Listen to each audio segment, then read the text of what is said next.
To Wealth Our Way for 5 minutes of finance. Today we are going to discuss mutual funds. I'm good, homie. Glad you're here with us. We're going to discuss mutual funds today because yesterday I got into the ABCs of mutual funds, which we're discussing what mutual fund share classes are. So today I figured I'd take it a step backwards and talk about what a mutual fund is. A lot of times I have to remind myself that I've been working in the financial services industry for 22 plus years. I went to school and got a degree in finance. I've been about this financial services life for as long as I can remember. I was raised by a mother who was a bookkeeper. So I have to remind myself that even what I think are low-level, rudimentary terms, that some of my audience may have never heard these terms before. And although I do always encourage and implore you guys to ask questions either during the live session or in my inbox later, I know some of us are shy and we're not going to do that. So it's my job to make sure that I break the conversation down to as low a level as any of us need it to be at, because that's what this platform is for. It's a financial literacy platform. It is not a sales platform. Everyone who knows me knows I'm in financial services. They know where to find me if they want to hire me for work.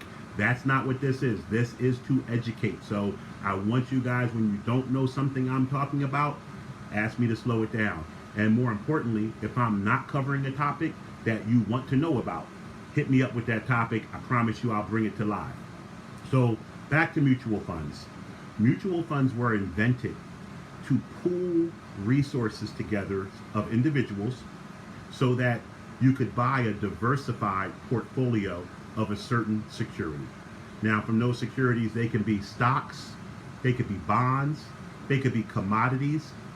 It's not really a lot of limits to what can make up the securities inside of a mutual fund. You'll have a prospectus, which is a book that is regulated by the Security and Exchange Commission, though that's the government body that oversees investments. And that prospectus is supposed to outline everything that you need to know about a mutual fund before you choose to buy it.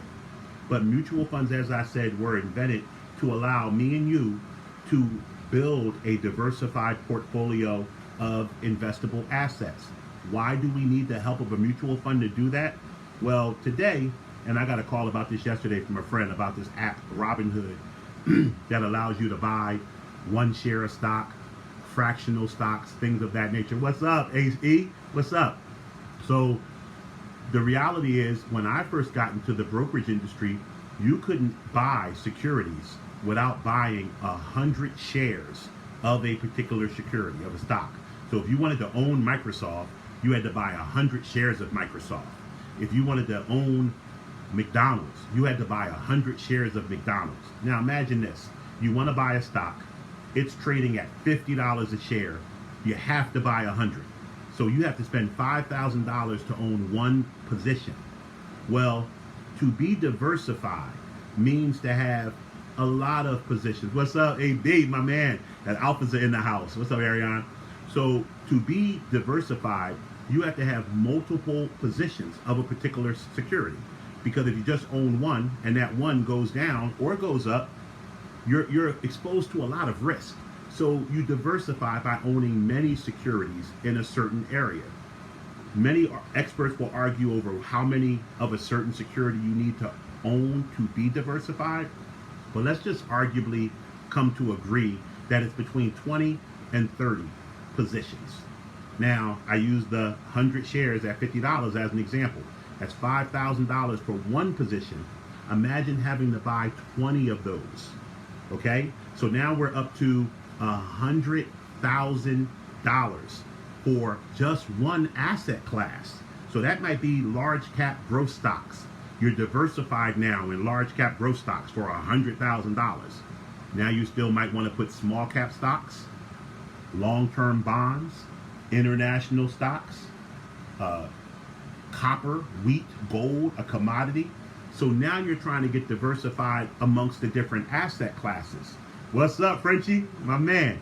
So if you want to get diversified amongst the different asset classes, and it costs you $100,000 to get diversified in one asset class, It could be $1 million to build a diversified portfolio.